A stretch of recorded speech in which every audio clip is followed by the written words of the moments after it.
Hey, Toothers. So it's been quite a week. I have tried a couple of recordings that I've ultimately removed.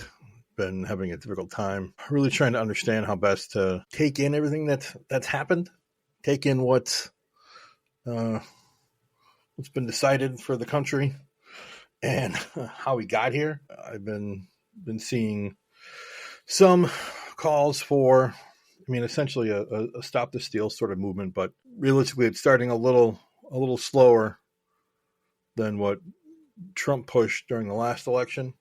But still, the idea is there's a discrepancy of voter numbers of about 15, 16 million that may suggest people just didn't vote, or it may suggest that, the couple comments that Trump has made, that Musk has made, that even Joe Rogan has made in terms of at least alluding to some idea that the election was somehow rigged. Nothing proves that out as yet. I've watched some of the videos and how some of those people are saying the Starlink satellites that Musk has could have interfered with the election, and from a purely networking perspective, like just technological networking perspective, yeah, it doesn't work that way, right? So what a lot of these people are talking about is they're using technological buzzwords that if you don't have a clue, it sounds compelling, but we I don't want to say we as like a group thing, but those of us who are upset about the election should not fall for this idea that it was definitely rigged, right? Could there be some discrepancies to be reviewed? Maybe, but I suspect it would be as much as there were in 2020. So it's annoying, but not not impossible for that sort of thing to happen. And it is just possible that people decided not to vote. There were several states that went split tickets, so they'd vote, Democrat for president and then Republican down the line. New Hampshire went to Kamala, but everything else seemed to be Republican governor and whatnot. So, it's just maybe it just sucks. And the weird part too, well, I don't know if it's the weird part, but the blame game that of course is happening on the left points to a number of different things, and it may just be that people in power weren't listening to some of the population. I mean, look, I think a lot of us were and still are concerned about the absolute autocratic fascism that's likely coming.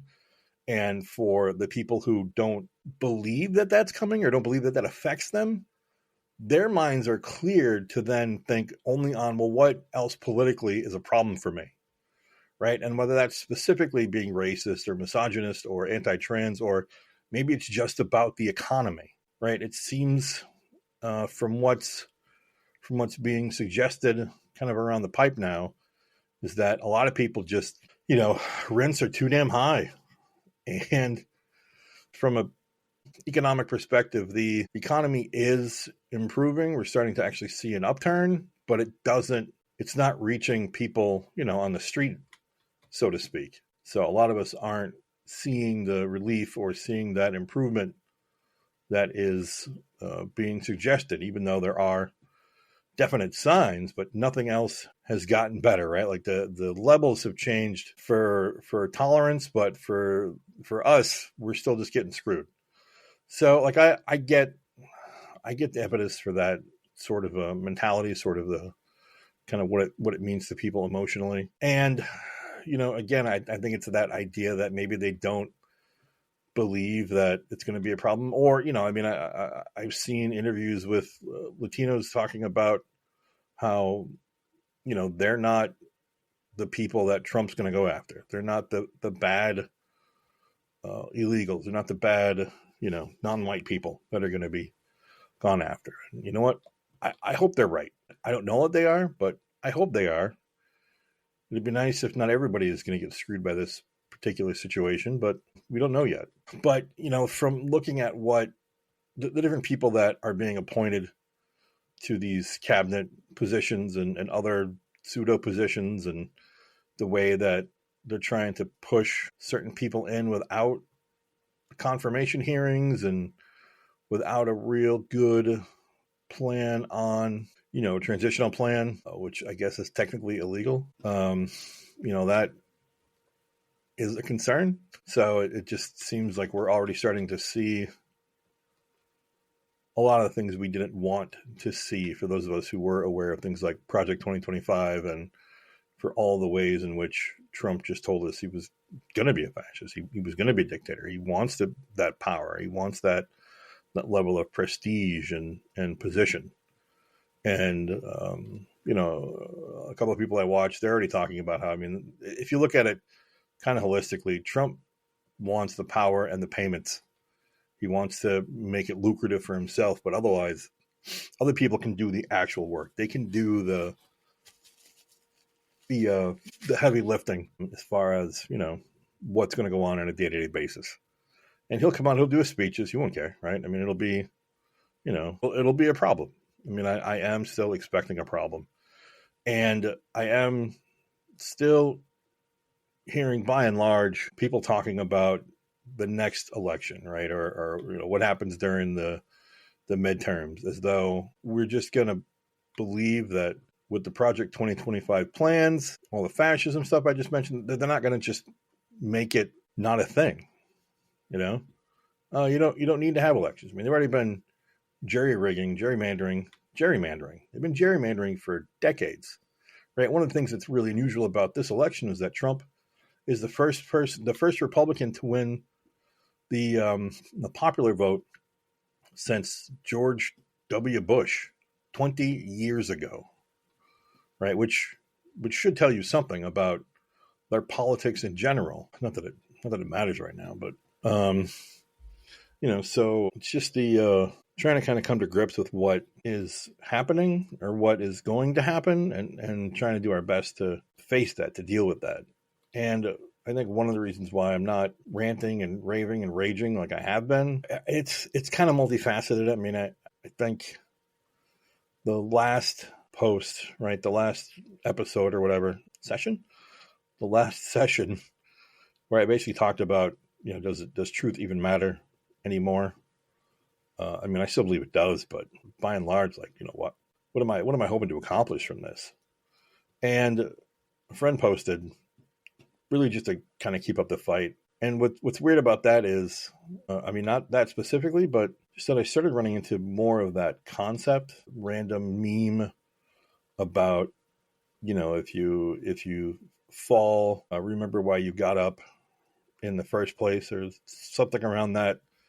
And something from the show Firefly. Somebody did a video from one of the episodes of the Firefly series as Lego pieces. It was pretty good. I found that useful too. And again, this all just kind of happened, right? So I don't wholly believe in synchronicity. I definitely believe in coincidence. So these things happen, but I don't think they happened for a reason. They just sort of happened. Anyway, the point of the Firefly episode was the team had gotten captured, and while being interrogated by essentially the government, right? Let's say the Galactic Empire, for those who know Star Wars better than Firefly. The guy they're interrogating, who his ship that the show is based around, he had fought in the rebellion during the wars. And, the government guy there, he basically comments how, what was it, what's it like, or essentially that, you named your ship after a battle where you were on the wrong side. And the guy looks at him and says, the losing side, sure, but I'm not convinced it was the wrong side. And I found that to be pretty helpful too, because I don't believe that I'm on the wrong side. Overall, right? I don't necessarily like the idea that it's just us versus them, but it really came down to that. It really came down to this idea that, are we going to be people who want to try to care about each other, want to try to understand each other, and want to try to just understand or appreciate the fact that, hey, listen, you're having hardships. There are other people that are having hardships as well. And maybe we should try to share an understanding of those hardships and not try to make it worse for someone else, right? Like, can we all, not even, to some extent, can we all just get along? But can we all just accept that we all have a stake in what's happening? We all have a stake in this country we live in this world that we're in, and all the things that affect us. But it seems that it's a difficult concept, especially if people don't believe in what's happening for other people or even for themselves, right? You think about climate change. You think about things for if you don't believe in climate change or industrial impacts on the overall climate, right? Then that's a problem, and that's hard to get around when you're just like, well, I don't agree with the science for whatever reason, right? And then, so what are we supposed to do with it? Like, how do we cross that in general? And what's difficult is, not just Trump, but so many people made a mockery of the things that we even have demonstrably proven. I think I brought up, Trump talking about his rally sizes again, how they're the biggest and the best ever, and how the camera guy moves around the room and it's, half empty at most, maybe a third empty, if I'm being generous. Right. And people are walking out where he's saying people don't walk out. Right. It's demonstrably false. And this lack of trust in scientific expertise. And really it's in the fact that there are people that study this stuff every day, and that there's not contention. There's corroboration, right? It's evidence. Evidence is located, provided, supported, understood. And it takes a lot to understand it. So we trust the experts. We don't trust them based on authority. We trust them based on their experience and all the things that have been provided to help explain what's going on. And for someone just to discount that and to get to a point where it's, who do you believe? Do you believe the CDC about diseases? Do you believe, NOAA about the weather? Or do you just believe Donald Trump, a man who has been demonstrated to have lied during his first White House run 30,000 times, right? People believe that, like a preacher. And I'm probably going to do more stuff, kind of why I have issues with religion in general, but I'll try to be specific. But I have a lot of problems, and it's one thing to have faith or hope. It's another thing to just drink the Kool-Aid while everything burns, right? I don't understand that concept, especially because, I grew up religious and I've had to change so many things that I thought were true, because you find out, hey, by the way, this is wrong, right? This isn't a supportable concept. So, I just think it's important to really understand that it's okay to be wrong, because we learn things, right? We have to be wrong to learn something. We can't just know it. We can't just believe it's divinely inspired and roll with it, right? We have to actually break it down. And some of this stuff takes effort. You got to take a real hard look at things, including the things that we think we know and the things that we think that we believe. There are sometimes subtler elements that have to come together to build the whole thing up. You're looking at Lego pieces, and you're looking at a 44-page book, because you have so many pieces to put together. And when you look at it on the box, it doesn't look like it's 3,000 pieces, but it's the Death Star, and the Death Star takes a lot of material and a lot of time. But we have to be willing to understand that, and sometimes have that stuff explained to us, and explained to us by people who are experts. And ask questions. How many other people are in agreement with this? How many other people who do this same work on a day-to-day basis agree with what you're saying? Like, this whole idea that Andrew Wakefield is still being discussed as a person, to me, is fascinating, because he's the guy who purported this idea that vaccines cause autism. And just looking at the study, it was such a garbage attempt at a study. Nobody really should have bought into it at all. And it was discredited. It's been proven wrong entirely too many times. He's lost his license. He's not allowed to be a doctor anymore. Demonstrably false. And yet people are still using that as a basis for their argument against vaccines.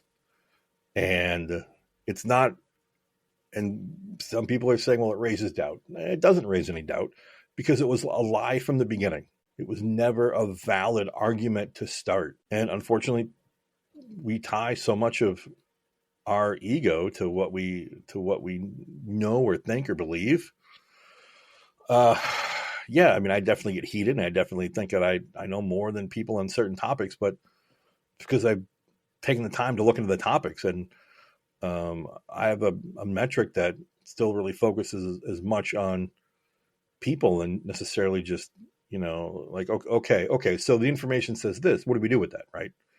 Like, okay, so we have a consensus that global warming exists, that there's a real market for man-made global warming, right? As far as the argument to be had, and we have to kind of accept that this is a thing. But what do we do with that, right? There is evidence to suggest that. I mean, I've said it before as an example, the idea of the multiverse. It's fascinating.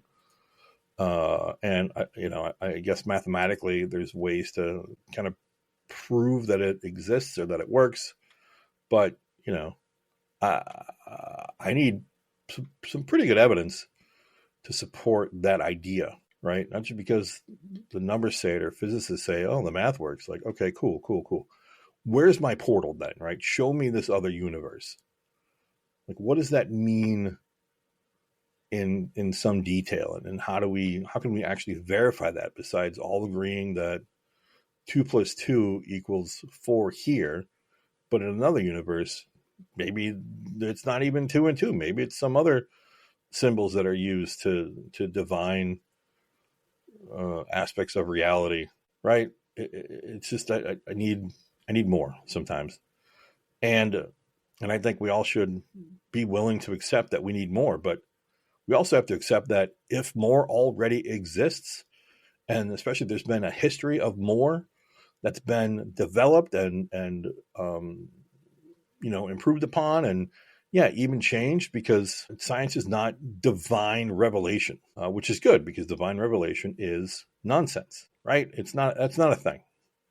So it does take time to understand how these things have to happen and how these things get put together. And it's based on what we believe we know at the time, in corroboration with the evidence we have, and having other people perform the same steps to come up with the same things. It doesn't always happen, but that's what science does. That's what the scientific method is. Hey, I had this idea. Let's see if I can disprove it. Right? It seems to be working. Like, what is going on with that? And then other people corroborate it. Science is not about proving that you're right. It's about trying to understand what's actually going on. And I think too many people have a real misunderstanding or a lack of appreciation for what that means and how that works. And it's bothersome, right? And again, there's healthy ways to be skeptical, and then there's kind of obnoxious ways to just be contrarian, to be belligerent without. So, and I'm not saying that people aren't going to catch me doing the same thing I'm complaining about right now. I mean, obviously I'm still emotional. We're all driven by our emotions at some level, and I think we have to be. I don't think we can make decisions without some amount of emotional stake, or otherwise, what are we deciding for, right? You can out logic yourself, so we have to be willing to accept kind of our own. What does it mean for me to make this decision? You have to be willing to ask that question, and I just want to. I want to be right, in the sense that I want to have the right information. If I interpret it differently than other people, that may come from a lack of information on our part, on my part or their part. So, that's what learning is. The more you learn, right, the more you understand how much you don't totally know, totally comprehend. I think where was I going with all of this? I think the larger, or I think another area of concern for me comes down to, what do we do now, right? Because I'm honestly kind of expecting the worst of the worst. expecting things to not go well for us as a society. I just don't. I don't think that we're gonna. I think we're gonna have a really hard time trying to preserve democracy with what we're up against.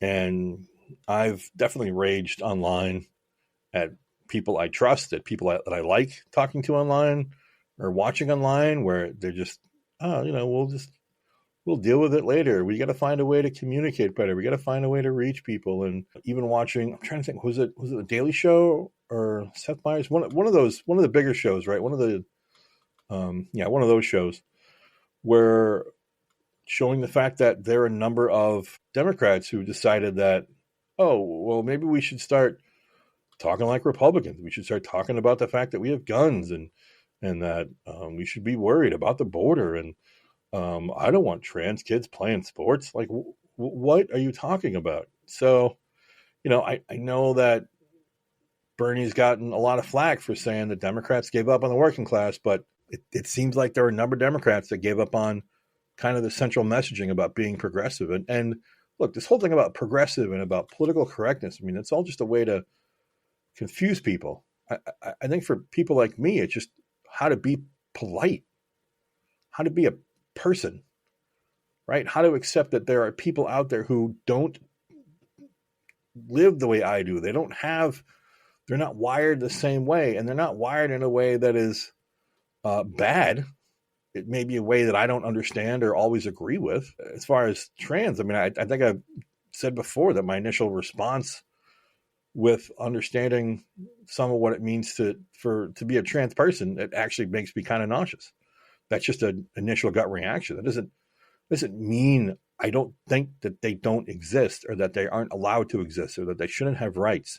It just means clearly I'm not impacted by that decision. I don't have to grapple with that. The only issue I have with my body is, well, it's still around, but that I have health issues. And I mean, I have, emotional issues, but I don't have to deal with my identity at such a level and the level of hatred and fear that people have for that. I don't have to deal with that, which is outstanding for me, but it's terrible for them. And it again, it's a simple fact that they're not hurting people. And these lies about them being groomers, I mean, these are things that have been said about being gay, about, well, that's the only one that comes to mind, but I think about the hyperbolic level of fear that gets generated about anything, right? We still have this idea from some people about women being emotional. Ooh, even women complaining about it. I saw a video today about some, and I don't have a lot of room to talk here, but someone with horrible teeth being pranked and told that Kamala stole the election and actually won, and she's freaking out and, going and saying that no woman can run this country, and like having a real visceral response to, it was essentially just them trying to joke with their mother.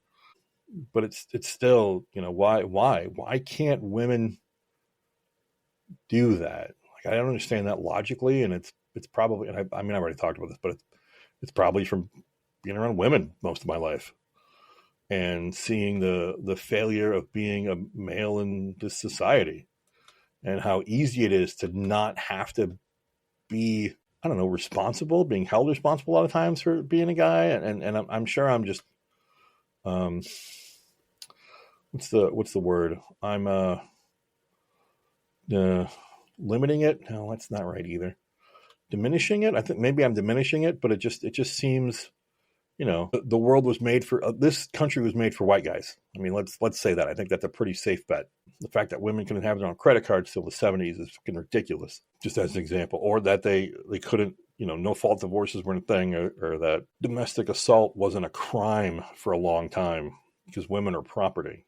And that sentiment has returned. And, I know that as a responsible, mature adult, I'm not supposed to condone violence or doxing or that sort of thing. But when the self-avowed Nazi Nick Fuentes posted on Twitter, "Your body, my choice, forever," he got doxed, which means somebody, posted where he lives. It's actually from my home state, which is kind of disturbing. I mean, it is and it isn't. I don't know. It's probably fine. There are Nazis all over the place. And now he's got to have, security, right? He can't, he doesn't feel safe kind of being by himself right now. It's like, oh, really? It's weird. It's weird that you'd have to go through that. So now you have at least a taste of what it's like to be a woman in a lot of places. So I don't feel too bad about that. I mean, I'm not the one that did it, but just saying there's a certain irony to having to go through what he's going through because of his beliefs, because of what he's stated and what he's done. Just terrible, terrible people. And again, may have been on the losing side, but not the wrong one. Kind of no matter what it means to be in this country, I don't feel the need to turn my back on the idea that people matter.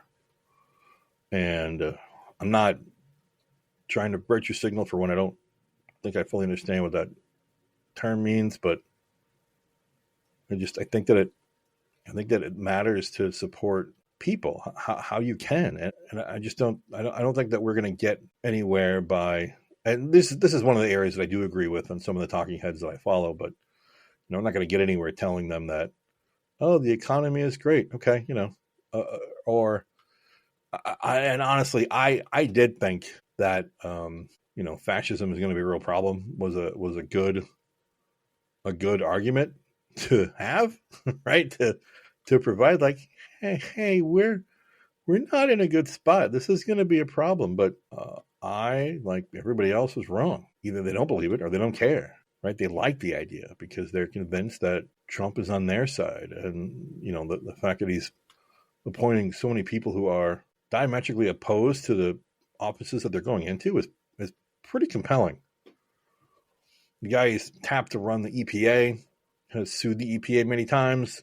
Trump has already talked about getting rid of the Department of Education again, which is a problem. I know people, including myself, who needs the Department of Education for our children. That's of real concern. So we're already looking at ruining the environment and our children, right? And in some ways, they're trying to undo the Civil War. Oh, we got to put it back to the states. Like, what are you talking about? We fought a whole war about doing things at the state level. I mean, admittedly, it was really about slavery, but still, it's always the argument that it's provided. Oh, what about states' rights? No. What happened to United States?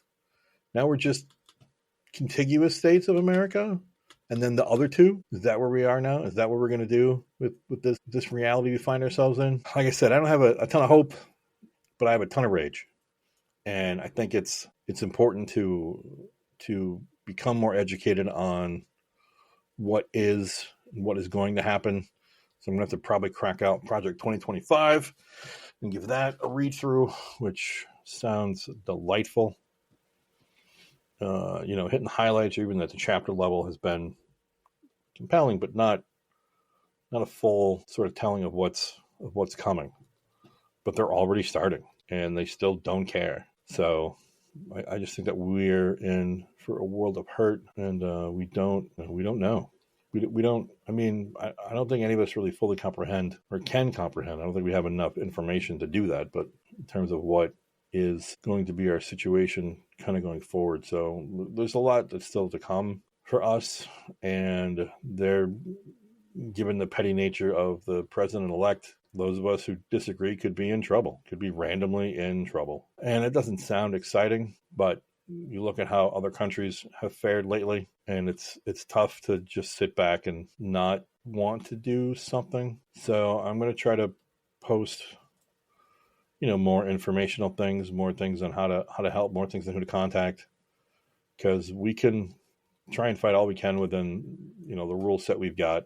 I'm not prepared for my own January 6th experience, so I'd like to avoid that if possible, but I definitely appreciate the urge to want to do something like that, but it won't do anything. I mean, we're taking the kind of moral victory, right? Oh, well, we'll transition nicely. Yeah, it's great. That's great. We'll be polite.